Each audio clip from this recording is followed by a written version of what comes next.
Pendant 2 ans, une équipe de scientifiques a étudié en secret un fossile exceptionnel. Il sera sans doute cité en exemple dans tous les livres d'histoire du XXIe siècle. C'est peut-être notre plus lointain ancêtre chez les primates. C'est l'équivalent de la pierre de Rosette, le chaînon manquant entre des éléments que nous n'avions pas encore pu relier. Cette découverte est-elle vraiment historique? Ce fossile contient plus d'informations que tous ceux que j'ai vus.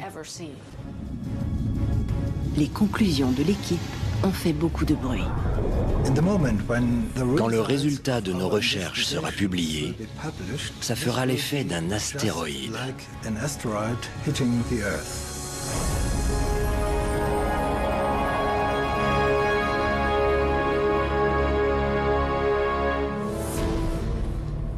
Il y a 47 millions d'années, les dinosaures s'étaient éteints depuis longtemps et les premiers mammifères commençaient à apparaître.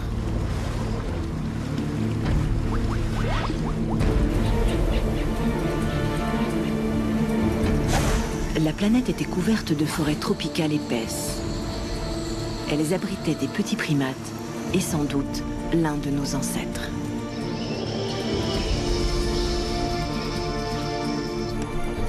Les scientifiques ont toujours cherché des liens entre l'homme moderne et son passé préhistorique.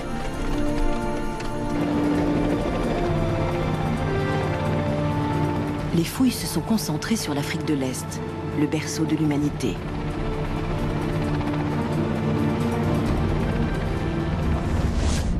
Dans les années 70, ils ont trouvé le chaînon manquant entre les grands singes et les hommes. Celui-ci prouve que nous avons commencé à marcher en position debout il y a 3 200 000 ans. C'est la célèbre Lucie. En 1984, le squelette de l'adolescent du Turkana a montré qu'il y a 1 500 000 ans, les hommes avaient déjà perdu leurs poils et qu'ils avaient la même silhouette que les hommes d'aujourd'hui. Les scientifiques ont poursuivi leurs recherches de fossiles encore plus anciens pour faire le lien entre les primates et les premiers mammifères.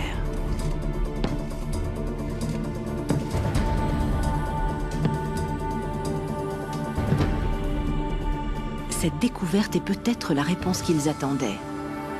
Elle ouvre de nouvelles pistes et pourrait révéler l'origine de tous les habitants de la planète.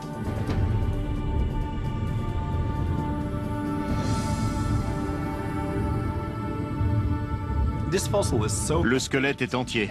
Il ne manque aucun os. C'est du jamais vu chez un fossile de primate. Pour avoir des restes aussi complets, il faut exhumer des sépultures humaines. On n'a jamais retrouvé un primate aussi bien conservé.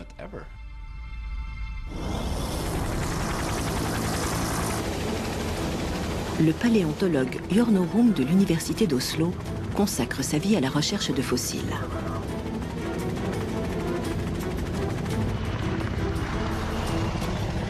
Il est tombé sur celui-ci par hasard.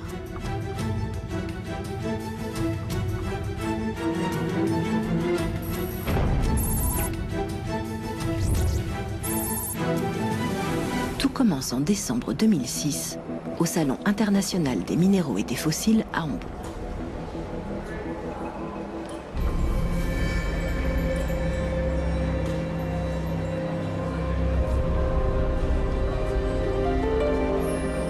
Il ne s'attend pas à tomber sur une pièce aussi exceptionnelle.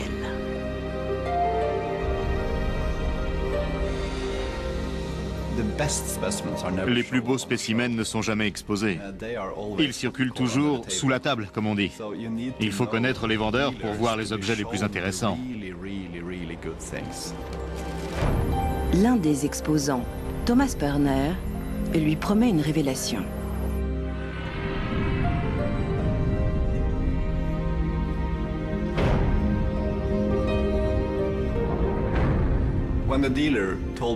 Au milieu de la journée, au salon de Hambourg, un vendeur m'a proposé de prendre un verre avec lui.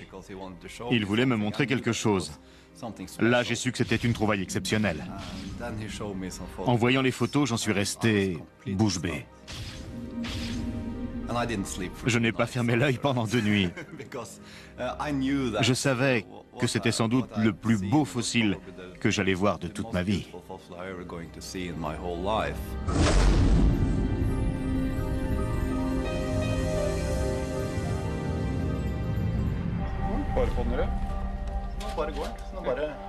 Jörn Urum filme le moment où il le découvre.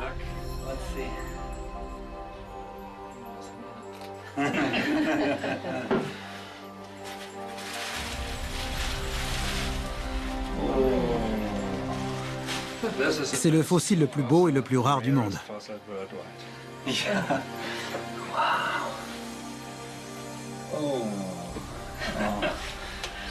Il est magnifique, magnifique, Un pied complet et les 2 mains. incroyable.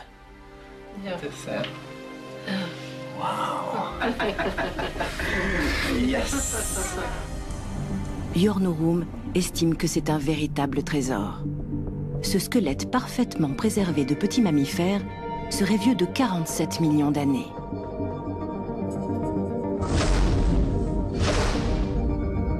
Il sait qu'il faut faire vite. Des chasseurs de fossiles sont sur l'affaire. Il doit l'acheter pour que la communauté scientifique puisse l'étudier.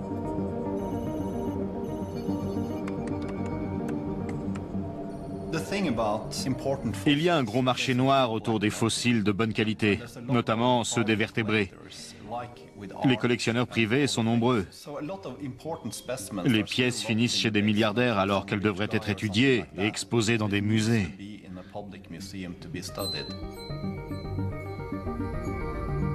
Le vendeur en demande environ 1 million d'euros. Mais le scientifique doit d'abord s'assurer que le fossile est authentique.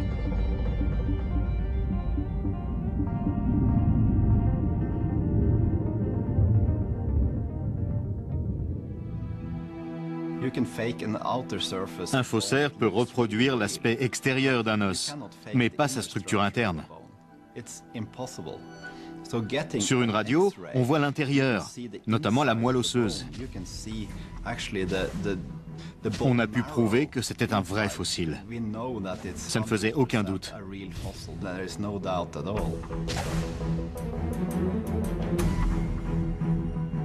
Jörn Urum réunit les fonds, achète le fossile et le fait expédier à Oslo.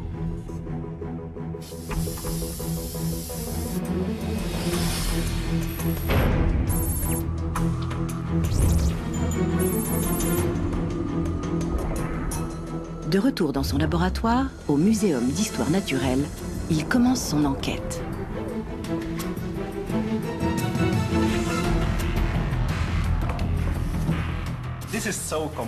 Même dans mes rêves les plus fous, je n'aurais pas imaginé trouver un fossile de 47 millions d'années aussi complet.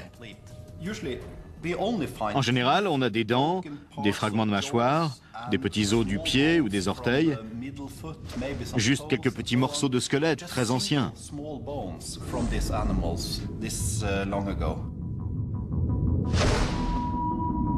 L'état de conservation du fossile est étonnant. Et il n'y a pas que les os.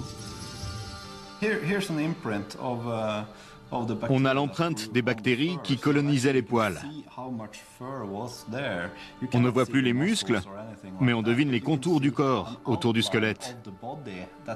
On peut donc imaginer l'épaisseur de la fourrure.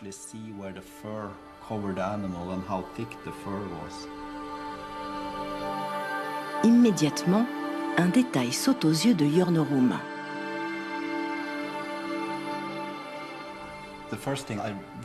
Ce qui m'a frappé, c'est le gros orteil qui est à angle droit par rapport au reste du pied. Si on regarde de plus près, on s'aperçoit aussi qu'à l'extrémité, il y a des ongles et pas des griffes. Donc c'était un primate. Je l'ai compris en voyant son pied. J'ai eu un déclic. Les singes et les hommes appartiennent au groupe des primates. Ils ont une caractéristique commune, 4 doigts et un pouce opposables. C'est aussi le cas de ce fossile de 47 millions d'années.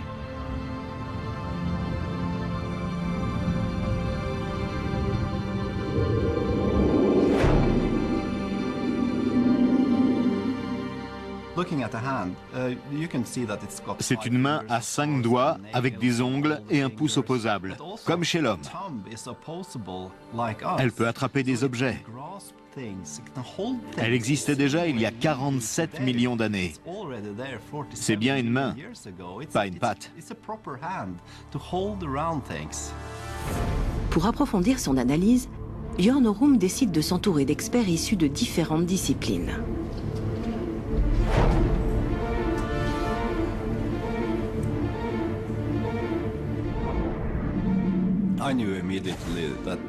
J'ai tout de suite compris l'importance de ce fossile. J'ai voulu réunir une équipe de choc pour publier la première description scientifique de cette découverte. Je ne suis pas un spécialiste des primates, et il en fallait un. J'ai proposé à plusieurs scientifiques reconnus de travailler avec moi, et ils ont accepté. Holly Smith est anthropologue dentaire. Grâce à la dentition du fossile, elle pourra déduire son régime alimentaire, son âge et sa place dans la famille des primates.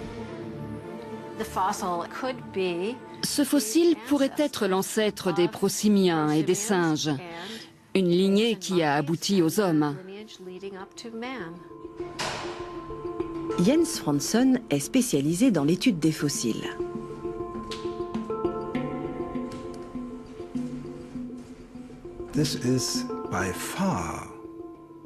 C'est de loin le primate le plus complet. On a tout le squelette, mais aussi le contour des tissus mous et le contenu de ses viscères. Que demander de plus?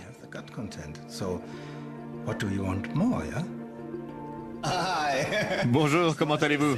Vous avez fait bon voyage? Philippe Gingerich, professeur de paléontologie, recherche le lien entre les premiers mammifères et leurs cousins modernes. Dans un premier temps, je me suis dit, c'est un gros projet. Ça va demander beaucoup de travail. Notamment parce que ça ne ressemble à rien de connu.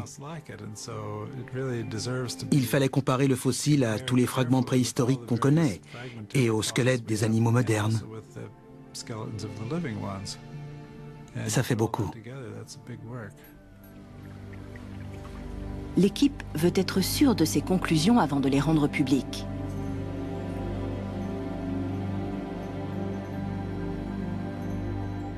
En attendant, elle travaille dans le plus grand secret.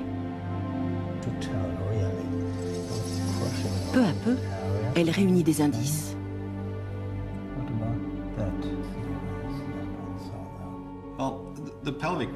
La région pelvienne permet de déterminer le sexe, d'après la présence ou l'absence du baculum.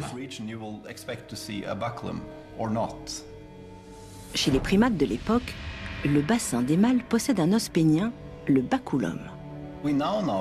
L'examen du spécimen a montré qu'il n'en avait pas.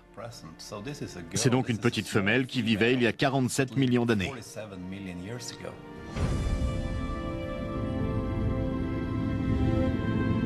L'équipe se penche maintenant sur la provenance de ce mammifère. La technique de préservation du squelette met Jørn Norum sur une piste.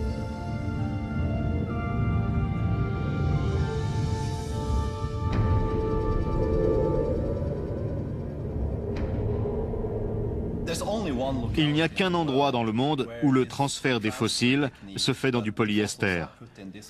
Ils sont tous conservés de cette manière.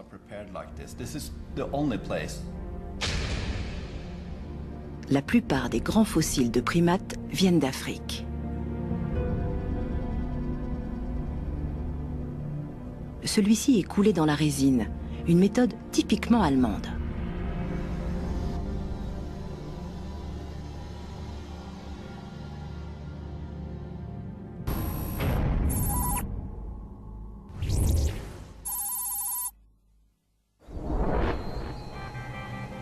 Le fossile vient de la fosse de Messel, près de Francfort.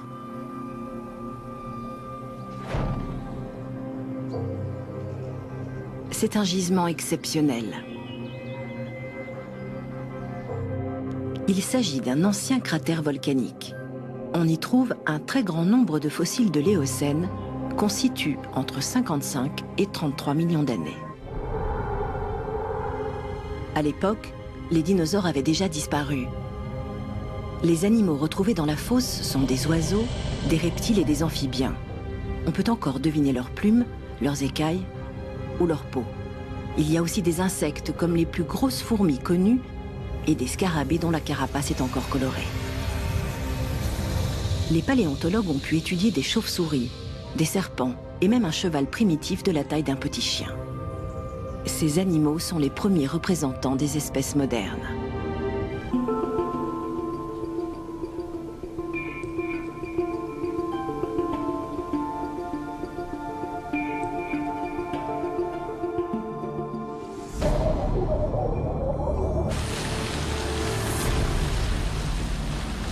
Mais pourquoi ces fossiles sont-ils si bien conservés?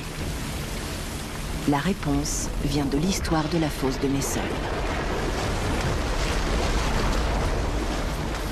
Il y a 50 millions d'années, du magma remonte des profondeurs.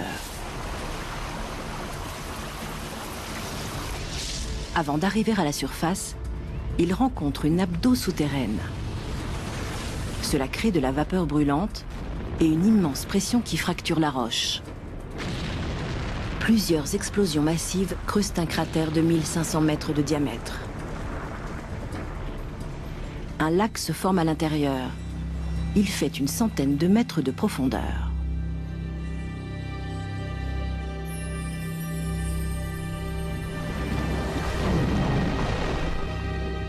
Quand des animaux tombent dans l'eau, ils coulent et sont recouverts par la vase.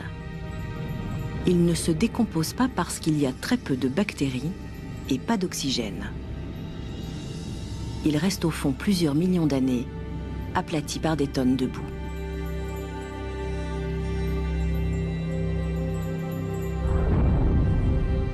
Le passé géologique du site permet sa datation. L'analyse des isotopes radioactifs des roches volcaniques nous apprend que la fosse de Messel a 47 millions d'années.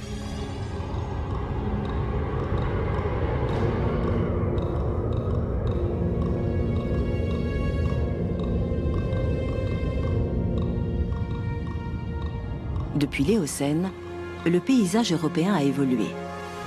Les continents ont dérivé et le niveau des mers a changé.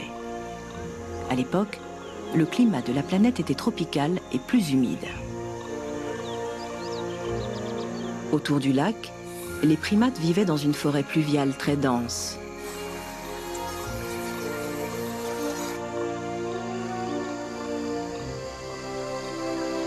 Dans le ciel, il y avait déjà des oiseaux et des chauves-souris.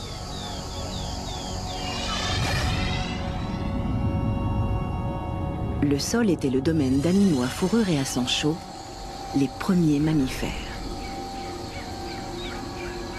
Le fossile de Messel était un petit primate arboricole. Son squelette donne des informations sur son comportement.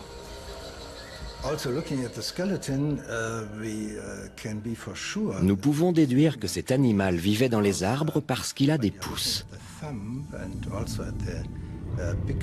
Ses mains et ses pieds sont préhensiles, c'est-à-dire qu'ils ont la capacité de saisir des choses et de s'accrocher. Ils sont adaptés au déplacement dans les branches. Ça ne fait aucun doute.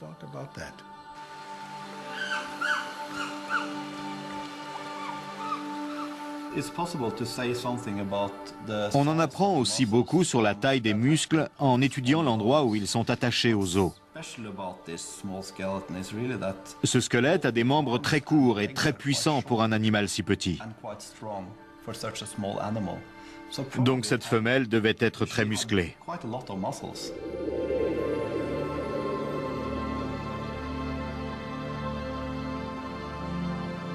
Le portrait du petit primate se dessine peu à peu. Cette femelle était robuste et évoluait dans les arbres.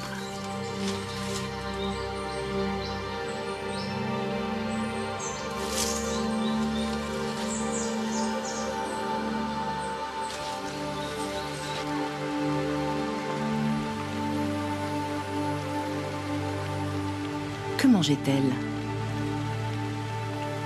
Pour le savoir, il faut examiner sa dentition.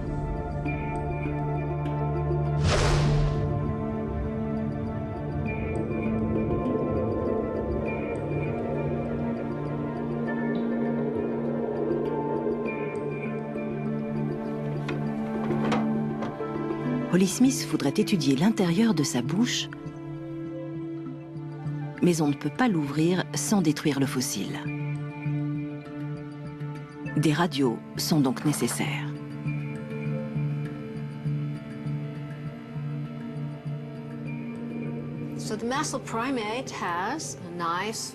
Le primate de Messel semble avoir une belle dentition assez polyvalente.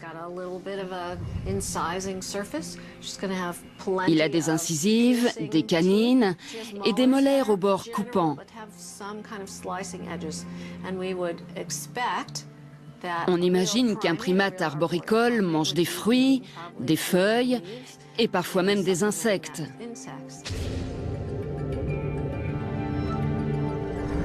En plus de la dentition et de la fourrure, les scientifiques disposent d'autres détails exceptionnels.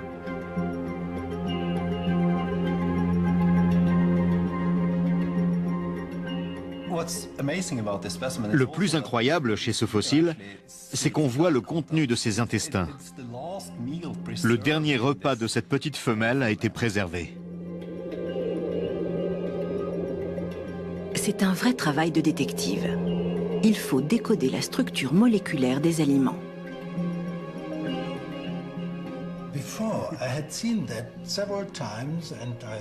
J'ai observé l'image plusieurs fois, et au début je pensais que c'était les écailles d'un poisson très courant dans la fosse de Messel. Ensuite, j'ai vu la structure des cellules, et j'ai compris que c'était les restes d'une plante. La forme et la composition de cette particule m'ont immédiatement fait penser à une graine.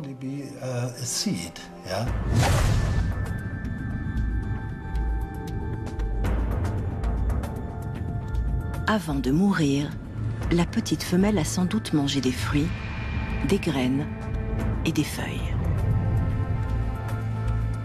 L'équipe s'interroge ensuite sur un détail étrange. Le nombre de dents est inhabituel.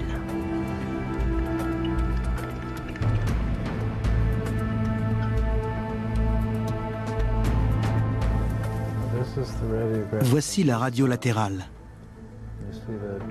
Le contour des dents correspond parfaitement.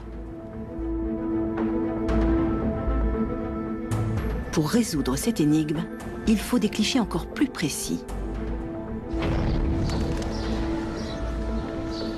L'Institut de recherche Senckenberg en Allemagne est spécialisé dans la tomodensitométrie.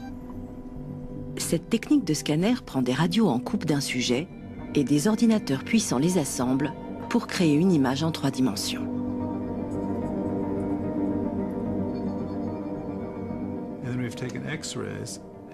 Nos précédentes radios ne montraient que les contours de ce qu'il y avait sous la surface. Grâce aux images tomodensitométriques prises depuis un an, nous voyons les différentes couches superposées. Le fossile a été décomposé en coupes transversales très fines et reconstruit par ordinateur pour donner une image en 3D. On peut donc avancer et reculer pour se promener à l'intérieur du corps. Il n'y a plus de secret pour nous. Pour analyser les résultats, l'équipe fait appel à Jörg Abersetzer, le responsable du scanner.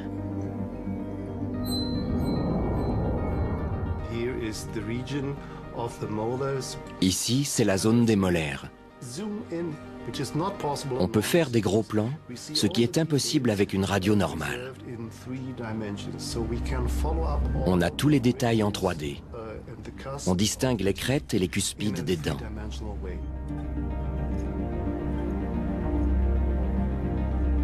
La tomodensitométrie permet d'affiner les recherches.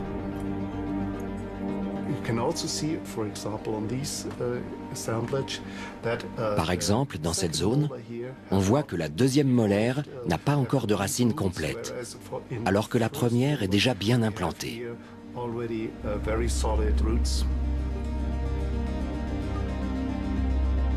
Voilà pourquoi la dentition intriguait les chercheurs.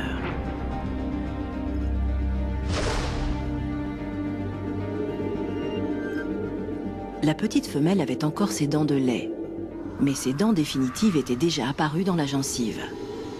Elle n'était pas encore sortie. On peut donc préciser son âge. Le primate de Messel est mort à une étape très particulière et très intéressante de sa croissance. Il n'était plus au stade infantile. C'était ce qu'on appelle un juvénile, pas encore un adulte. Si on compare au développement humain, disons que c'était l'équivalent d'un enfant de 6 à 12 ans.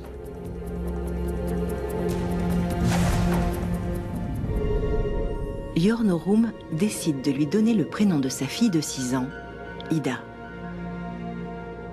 L'équipe a maintenant assez d'informations pour en faire une version numérique et l'observer sous tous les angles. C'était un animal à sang chaud et à fourrure. Elle mesurait 1 mètre avec la queue. Cette dernière lui servait à garder son équilibre pour courir dans les arbres à 4 pattes.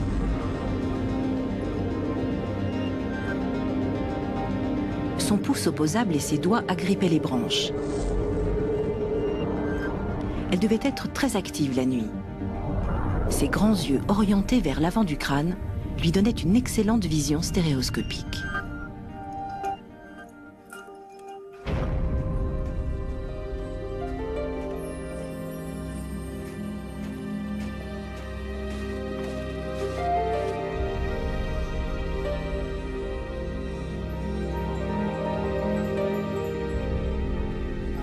L'enquête progresse, mais il reste encore des zones d'ombre.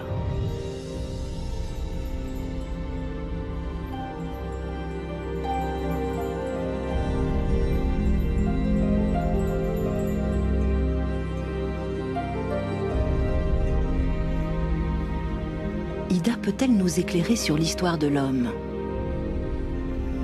Il nous faut la situer dans l'évolution des mammifères.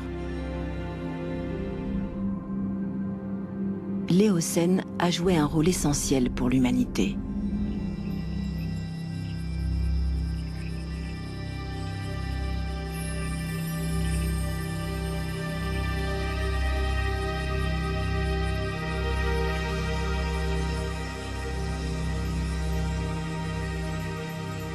Sans les bouleversements de cette période, les hommes ne seraient pas là. À l'époque, les primates se séparent en 2 grands groupes. D'un côté, les prosimiens, la branche non humaine. Leurs représentants actuels sont les lémuriens. De l'autre, les anthropoïdes. Leurs descendants sont les singes, les grands singes comme les chimpanzés, et finalement, les hommes.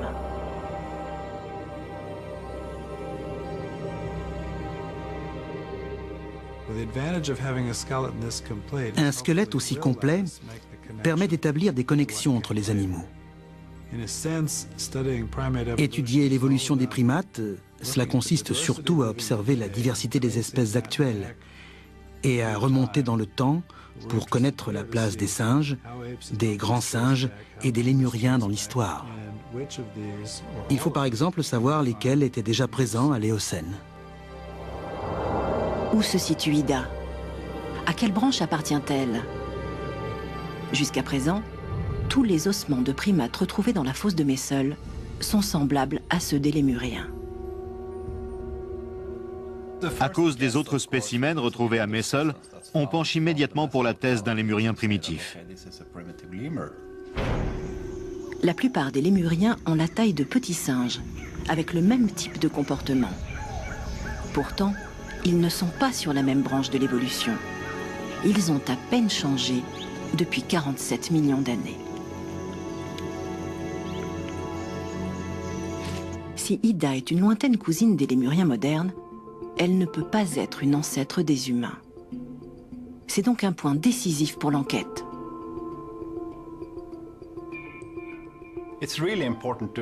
Il faut absolument comparer ce fossile aux lémuriens modernes, parce que leurs caractéristiques n'ont pas beaucoup évolué.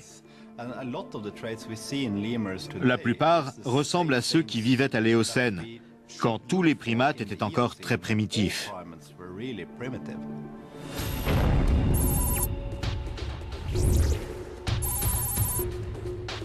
Holly Smith se rend au centre des lémuriens de l'université Duke en Caroline du Nord.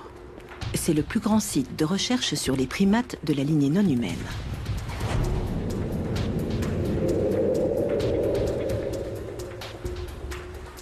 On peut y voir de nombreuses espèces de primates inférieurs, comme des tarsiers, des loris et des lémuriens. Ont-ils des points communs avec Ida ?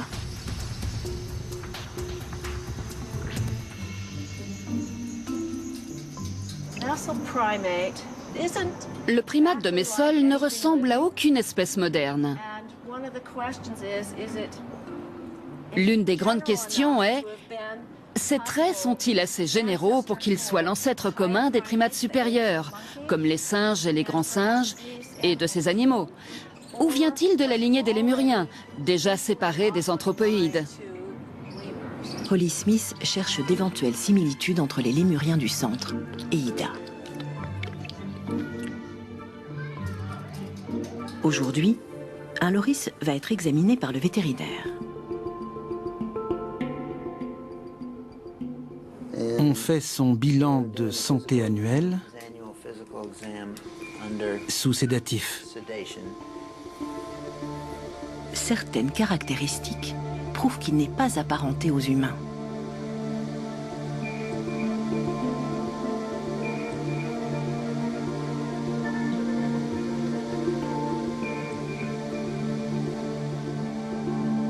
La plupart des doigts ont des ongles, comme nous.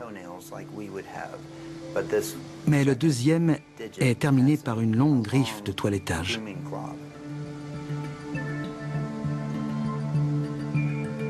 Tous les primates inférieurs en possèdent une sur les pattes arrière.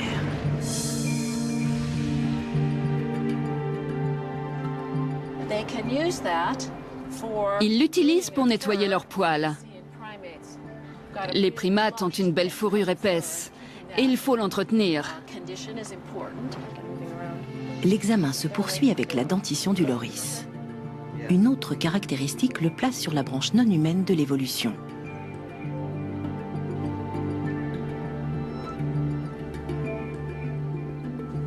En haut, il a des incisives et des canines.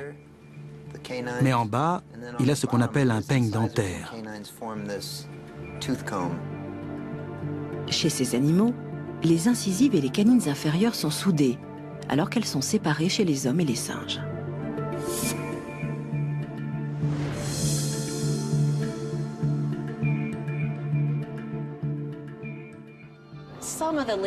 C'est une spécificité morphologique qui leur sert à manger, à nettoyer leur fourrure et à toiletter les autres. L'équipe a maintenant deux critères objectifs pour resituer Ida dans l'évolution: la griffe de toilettage et le peigne dentaire.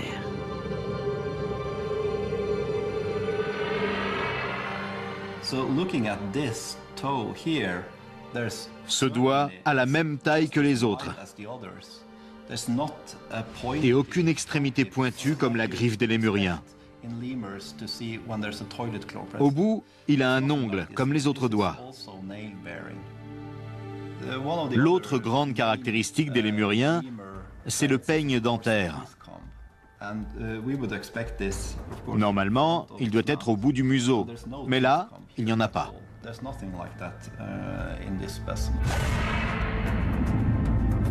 Le squelette d'Ida est complet à 95%. La griffe ou les dents n'ont pas pu tomber quand il a été exhumé ou coulé dans la résine. Conclusion, elle n'en a jamais eu. Contrairement aux autres fossiles de Messol, Ida ne serait donc pas un lémurien. Elle doit appartenir à un autre groupe.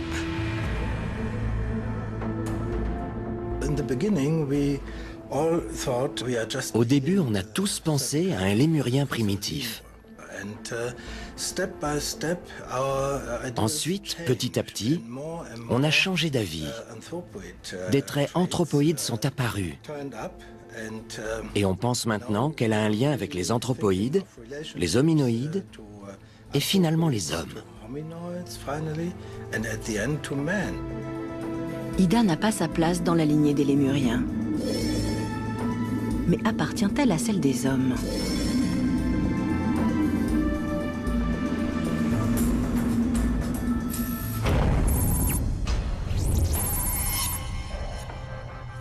L'enquête continue dans les forêts d'Afrique de l'Est avec nos plus proches parents, les chimpanzés.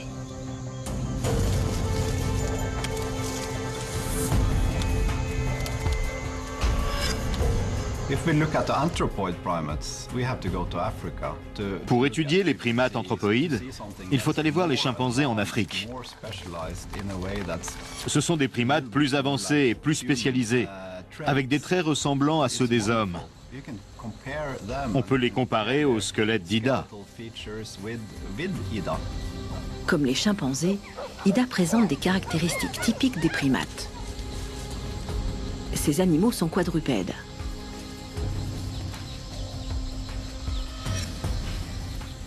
Leurs pieds et leurs mains possèdent 5 doigts presque identiques. Ils ont un pouce opposable pour grimper dans les arbres et passer de branche en branche.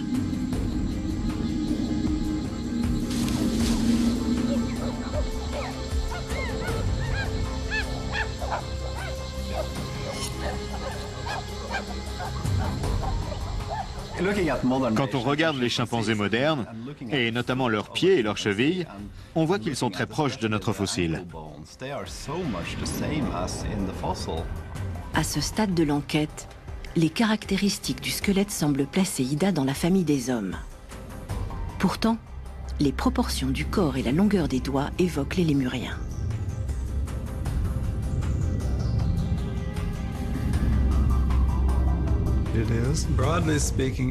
Disons que c'est un singe lémurien. Quelle est la part de singe et celle de lémurien? C'est ce que nous essayons de savoir. Je dirais qu'il fait le lien entre les primates supérieurs et un animal plus primitif de l'Éocène.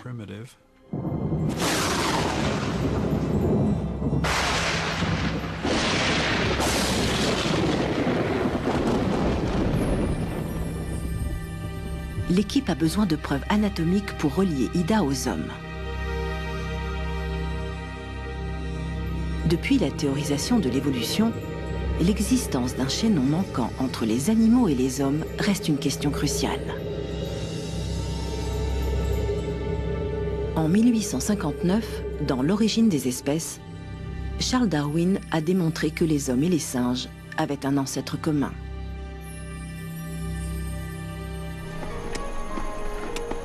En 1974, Yves Coppens, Donald Johanson et Maurice Tayeb ont trouvé Lucie, le chaînon manquant, dans un désert éthiopien. C'est vraiment incroyable.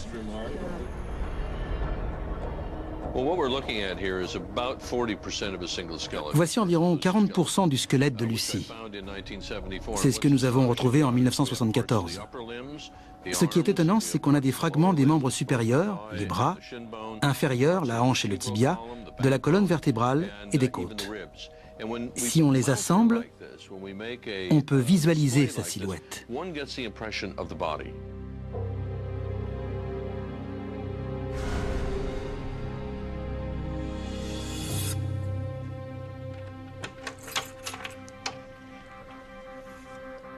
Lucie avait l'apparence d'un grand singe, mais son squelette commençait à avoir des caractéristiques humaines. C'est une étape essentielle dans l'évolution des hommes. Lucie est un fossile exceptionnel. Elle se tenait en position debout sur ses 2 jambes. C'est la plus ancienne preuve de bipédie chez des anthropoïdes. Lucie est essentielle parce qu'elle marchait déjà comme nous.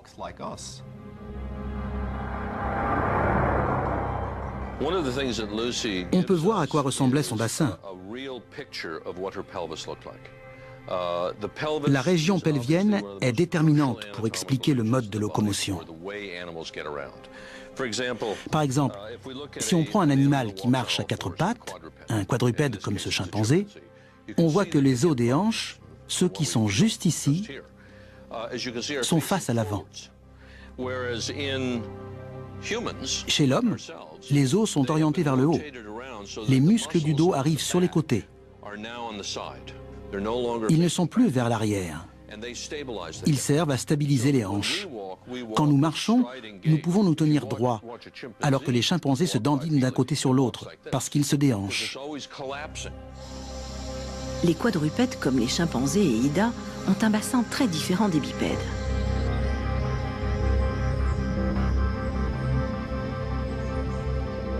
La forme des os de Lucy a révélé un indice important sur l'évolution humaine.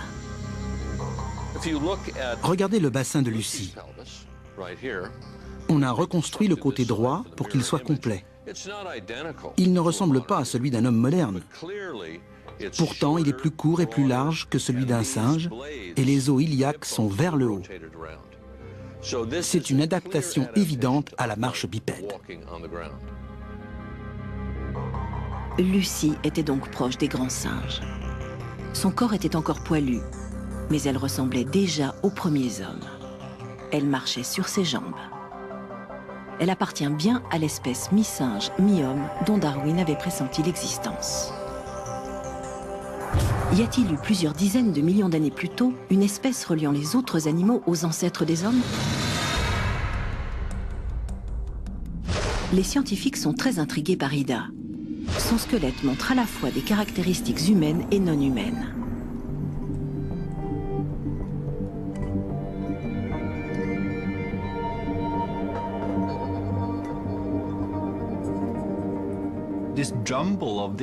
C'est une combinaison de traits physiques très intéressante. Certains sont anthropoïdes, d'autres très primitifs, et on en voit qui sont typiques des lémuriens.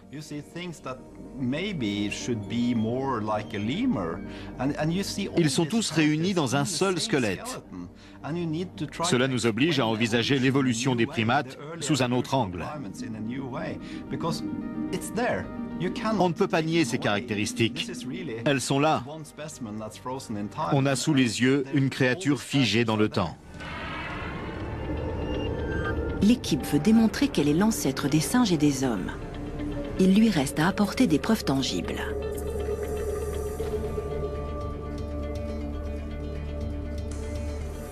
Le bassin de Lucy a montré qu'elle faisait le lien entre le singe et l'homme. Il faut trouver l'équivalent chez Ida.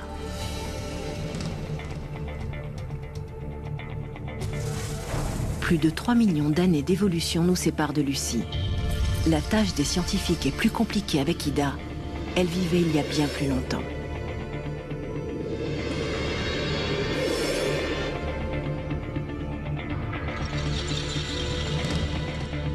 En examinant son squelette, les scientifiques font une découverte intéressante.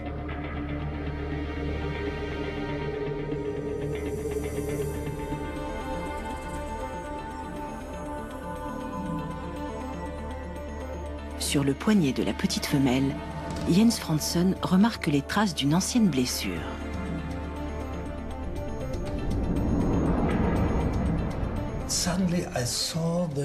J'ai vu des petits fragments d'os et une structure très fine en surface, typique de la consolidation osseuse. Là, j'ai compris.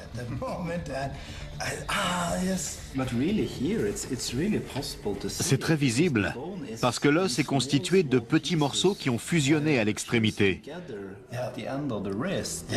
Ce n'est pas un nodule ou quelque chose qui serait apparu après la mort de l'animal. C'est arrivé de son vivant.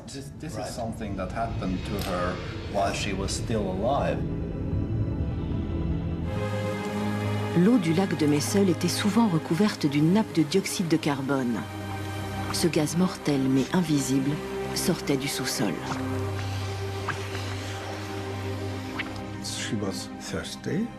Elle a eu soif et elle est allée boire au bord de l'eau.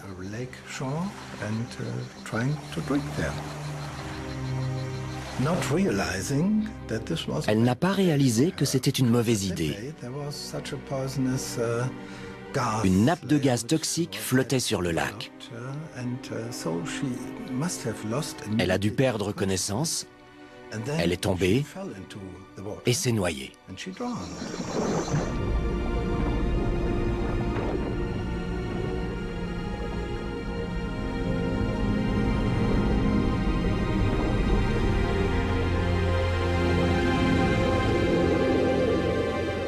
Ida s'est enfoncée dans la vase et elle y est restée 47 millions d'années.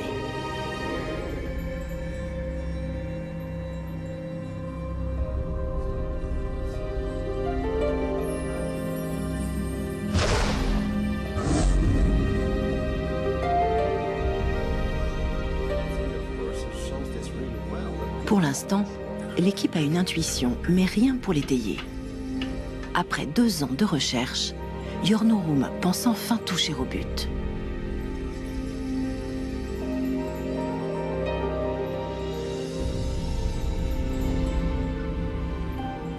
The ankle bone, the so-called talus in the mesoprimate, shows exactly Chez le primate de Messel, the evidence l'os de la cheville, le talus, est le même que le nôtre. Sauf qu'il est plus gros chez nous. C'est le même type d'articulation.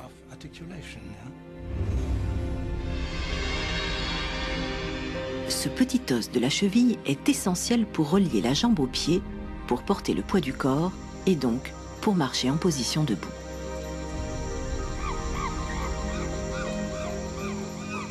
Sous cette forme, ce petit os n'appartient qu'aux singes et aux hommes.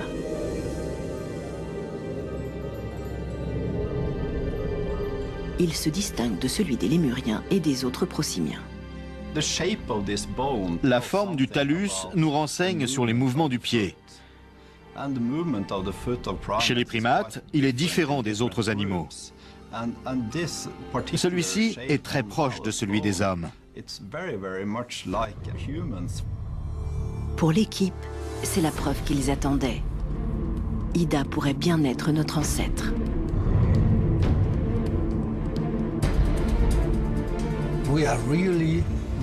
C'est l'un des tout premiers anthropoïdes qui vivaient à Messel.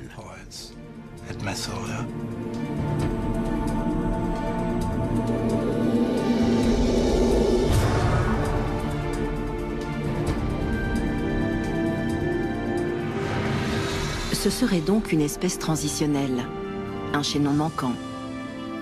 Elle vivait au moment où les primates archaïques se sont divisés en 2 groupes, les humains et les non-humains. Elle nous révèle un chapitre de notre évolution que nous ignorions. On ne le connaissait pas encore parce que les autres squelettes retrouvés étaient incomplets. Dans les autres cas, il n'y a presque aucun ossement à étudier.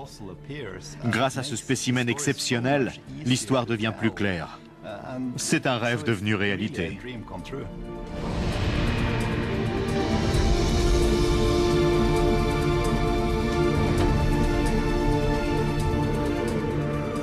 Mais la théorie de Yornorum divise la communauté scientifique. Certains doutent que cet animal soit vraiment notre ancêtre.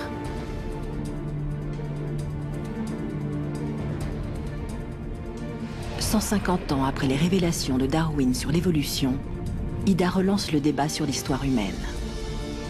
Les recherches continuent et la petite femelle de la fosse de Messel n'a pas encore livré tous ses secrets.